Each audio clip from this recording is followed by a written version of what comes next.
O Barcelona continua forte sem Messi? Como que Koeman vai montar o ataque que antes dependia tanto do argentino, né? Seja muito bem-vindo ao Futebol Brasil, eu sou Lucas Figueiredo e hoje nós vamos falar um pouco de como o Barcelona pode sair por cima de toda essa situação, ou pelo menos não perder tanta força quando todo mundo espera isso, né? Essa é a escalação do Barcelona para a temporada 2021-2022 sem Lionel Messi.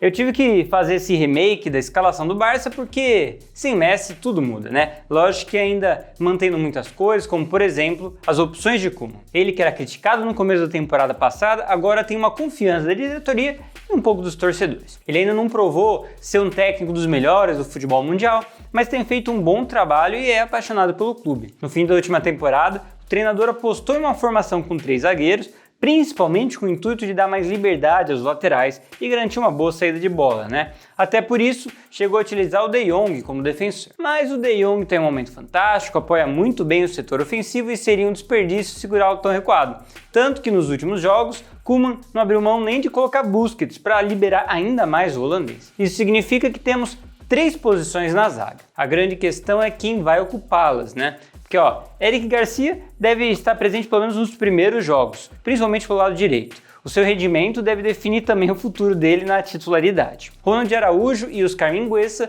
podem ser utilizados do lado esquerdo, enquanto mais centralizado, Piqué deve aparecer com frequência, principalmente em jogos maiores. Essa posição no meio pode também ser ocupada por De Jong, dependendo do adversário. Em um 3-4-3, então, teríamos De Jong como o primeiro homem do meio-campo e Pedri atuando um pouco mais livre. Precisa ser falado aqui que esses dois foram os 2 melhores meias da Eurocopa. Eu vejo muito potencial nesse meio-campo do Barcelona. Pedri tem 18 e De Jong 24 anos. Um novo Xavi Iniesta?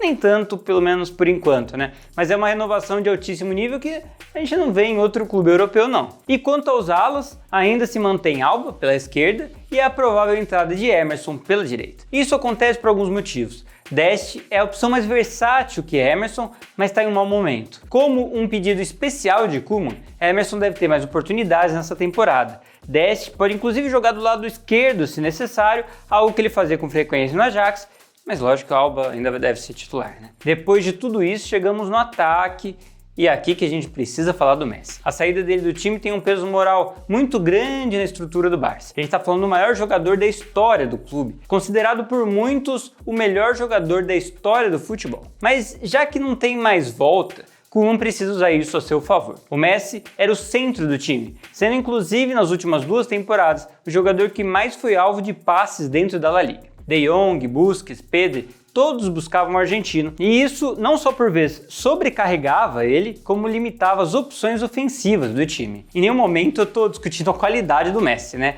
É que os companheiros só buscam ele porque ele resolvia mesmo. Mas isso limitava muito o que Koeman podia fazer, né? Inclusive, esse é o motivo que a dupla Messi e Neymar deu tão certo em 2015. Os dois dividiam por vezes a função de centralizar e criar as jogadas, deixando o time mais balanceado do que vimos, por exemplo, nas últimas 2 temporadas. Esse balanço também faltava no último ano. Quando utilizado mais pelo lado direito, o Messi naturalmente centralizava as jogadas, deixando espaço na ponta. Koeman tentou resolver isso posicionando o Messi mais avançado e mais centralizado como padrão, mas lógico que isso deixava os jogadores mais longe um dos outros e não deu certo. Agora, sem o argentino, o time tende a ficar mais equilibrado e variar mais nas opções de criação. Isso sem contar a maior capacidade de marcação alta e recomposição defensiva. Vamos estruturar primeiro o nosso trio. Considerando Agüero em boa forma física, teríamos Memphis Depay pela esquerda, Griezmann pela direita e Agüero centralizado. Isso nos dá um centroavante de referência e com capacidade de movimentação, né? Talvez a melhor formação pensando na estrutura atual do elenco. Mas considerando que Agüero não deve atuar todos os jogos por problemas de lesão e por desgaste físico,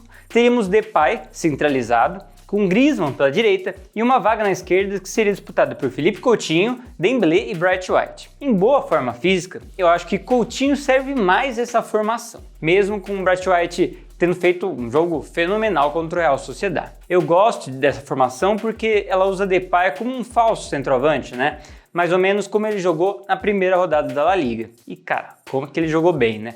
ele acabou sendo o principal alvo dos companheiros na criação e dando passes decisivos desde o primeiro minuto de jogo. Depay tem visão, técnica e tá louco para se provar dentro de um Barcelona que perdeu sua maior estrela. Nós temos a chance de ver uma fantástica temporada dele, não só dele, como a de Griezmann também. Então temos essa formação em um 3-4-3, podendo variar também para um 4-3-3, caso o Koeman queira povoar a margem do meio campo com Busquets e De Jong.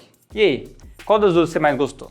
Escreve aí embaixo pra gente. Aproveita e já deixa o like e me fala se você acha que o Barcelona tem elenco para disputar a Champions nessa temporada. É importante considerar que, mesmo sem Messi, o time ainda é muito forte com alguns problemas bem pontuais que podem ser resolvidos. Briga sim pela La Liga, mas vai ter como seu grande desafio mostrar força na Champions. Dos 11 jogadores titulares do time que eu montei, 4 chegaram agora. Então, a gente deve ver muitos problemas de entrosamento no começo. E depois que Agüero voltar de lesão lá em novembro. Então, não esquece também de se inscrever no canal se você curte esse tipo de vídeo e, lógico, se você quiser ver vídeos anteriores, você pode clicar aqui ou aqui. É isso aí. Valeu pela atenção e até a próxima.